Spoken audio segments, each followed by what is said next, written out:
ยินดีต้อนรับเข้าสู่ Beyond Podcast เนาะและกลับมาพบกับเจ้าทุกๆเนาะทุกๆวันเนาะกับ Beyond Podcast ฟังทุกๆวันเนาะก้าวไปด้วยกัน และใน Podcast นี้เนาะจะมาเว้าถึง mindset 1ข้อที่คนเข้าใจเนาะให้ถูกต้องเกี่ยวกับ Forex ซึ่งหลายมุมมองหลายคนที่แนมตลาด Forex ว่ายังแนมในมุมของเป็นของการเล่นหรือเป็นการพนันเนาะจะหลายกว่า แต่ในความเป็นจริงแล้วเนาะมันบ่แม่นแบบนั้นเนาะซึ่ง Forex หรือตลาด Forex เป็นตลาดแลกเปลี่ยนเงินตราระหว่างประเทศที่อ่าที่มีการซื้อขายทั่วโลกเนาะซึ่งข้อ1ข้อที่อยากให้เข้าใจการเทรด Forex จัดเป็นอาชีพเนาะจัดเป็นอาชีพหนึ่งหรือทักษะหนึ่งฉะนั้นอยากให้เข้าใจถูกต้องว่าถ้าว่าเป็นอาชีพเนาะหมายความว่าทุกๆอาชีพแม่นสามารถฝึกได้เนาะตัวอย่างเช่นถ้าว่าเราจะเข้าเป็นพนักงานแน่นอนเราเข้าเป็นพนักงานในช่วงแรกๆนี่เราบ่สามารถที่จะเป็นโพรเฟสชันนัลในด้านนั้นได้เนาะเราบ่สามารถที่จะเป็นคนที่เก่งที่สุดในสายอาชีพนั้นได้ในมื้อทำอิฐที่เราเข้าไปฉะนั้นสิ่งที่เราจะต้องเฮ็ดนั่นก็คือการเฮ็ดซ้ำๆเนาะการฝึกและการเรียนเวียกเนาะเขาเอิ้นว่าการเรียนเวียกกับองค์กรเนาะกับบริษัทต่างๆที่เราเข้าไปบ่ว่าจะเป็นการขายทุกคนก็ต้องได้เรียนทักษะการขายเนาะทักษะการเว้าหรือว่าจะเป็นพิธีกรทุกๆคนต้องได้ฝึกเนาะทั้งหมดเป็นอาชีพที่ต้องได้ฝึกฉะนั้นในมุมมองของตลาด Forex ก็เช่นเดียวกันถ้าว่ามันเป็นอาชีพเนาะหมายความว่ามันฝึกได้เนาะฝึกได้แล้วก็สามารถที่จะจัดเป็นอาชีพหนึ่งที่สร้างรายได้แบบบ่มีขอบเขตให้กับพวกเราแต่ในมุมมองของคนส่วนใหญ่จะยังแนมว่าเป็นเพียงแต่อ่าการพนันบ่หรือว่าเป็น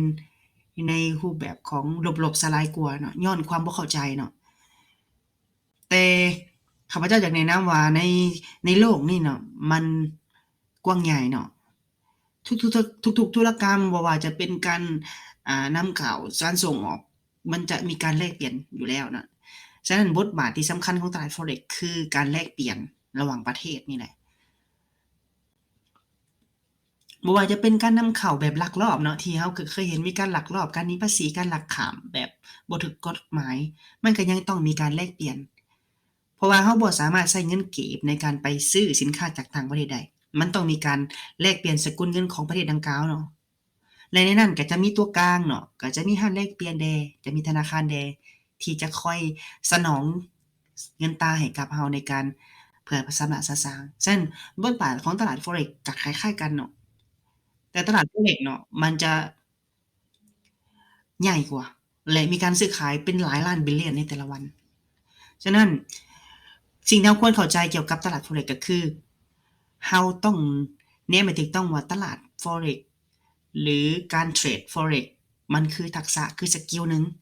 ที่ทุกๆคนสามารถเฮ็ดได้ฝึกได้และเก่งได้ถ้ามีการฝึกซ้อมและมีการฝึกฝนมีการเรียนเพราะมันบ่ได้แตกต่างหยังกับอาชีพอื่นๆเนาะแต่ยิ่งไปกว่านั้นมันเป็นอาชีพที่อ่าบ่ว่าเราจะอยู่ไสเราสามารถที่จะทำเงินมันได้เนาะบ่ว่าเราจะอยู่แห่งหนใดในโลกนี้เนาะขอมีเพียงแต่อินเทอร์เน็ตเนาะอามีแอ็กเคานต์มีโบรกเกอร์ให้เราได้เข้าไปทำกำไรเราก็สามารถที่จะสร้างรายรับได้เนาะฉะนั้นการสร้างรายรับให้มันเกิดผลให้มันได้เนาะตัวนี้แม่นมันเว้าเรื่องทักษะสกิลเลยเนาะที่ว่าเราต้องได้เรียนและมันบ่มีการช่วยเหลือกันได้ ตัวอย่างเช่นถ้าเราเฮ็ดเวียกเนาะบางเวียกเนาะที่เราเฮ็ดบ่ได้เราอาจจะมีคนอื่นมาช่วยเราเนาะได้เปลี่ยนแทนเราได้เนาะแต่ว่าทักษะการเทรดถ้าเราเองเทรดบ่ได้เนาะเราเองบ่เก่งอะนะก็คือจบเพราะมันบ่มีผู้ใดที่จะมาเฮ็ดแทนเราในการที่เราอยากจะประสบผลสำเร็จในด้านของการเทรดเราต้องประสบผลสำเร็จแหละการฝึกฝนด้วยตนของตัวของเราเองเนาะฉะนั้นสิ่งที่อยากให้เข้าใจว่าบ่อยากให้ไปแนมถึงการก๊อบปี้การเอาทริกต่างๆซึ่งอาจจะใช้ได้เนาะแต่มันบ่ระยะยาวย้อน ย้อนเฮาบ่ฮู้ว่าซิกต่างๆหรือว่าการก๊อบปี้ระบบต่างๆมันจะถูกล้มเลิกหรืออิหยังไปกับยามใดเวลาใดแต่ว่ามื้อใดก็ตามที่เฮาเองอะเขียนทักษะเอิ้นว่าฝึกทักษะแล้วก็เขียนมันลงอยู่ในความชำนาญของเฮาน่ะมันจะอยู่กับเฮามันคือกับความรู้ที่คนอื่นบ่สามารถญาดไปจากเฮาได้ฉะนั้นการเทรด Forex ทักษะการเทรด Forex เนาะมันคืออาชีพหนึ่งที่เฮาสามารถฝึกได้เนาะในณเวลานี้เนาะเฮาฝึกได้และเฮาเก่งได้ สำหรับ EP นี้ฝากไว้เนาะสำหรับเพื่อนๆเนาะที่มีข้อสงสัยเนาะเกี่ยวกับการเทรด Forex เริ่มแบบใดและจะทำการเทรดแบบใดเนาะสามารถทักมาได้พวกเขาจะให้คำแนะนำตั้งแต่โบรกเกอร์เนาะและคอร์สสอนคอร์สเรียนทั้งหมดเรามีคอร์สสอนคอร์สเรียนพร้อมเนาะสำหรับเพื่อนๆที่สนใจเนาะในการเทรด Forex บ่ว่าจะเป็น Forex คริปโตทั้งหมดมีแหล่งความรู้หลายพอที่จะเฮ็ดให้เราสามารถพัฒนาและปรับปรุงทักษะในการเทรดได้ขอขอบใจ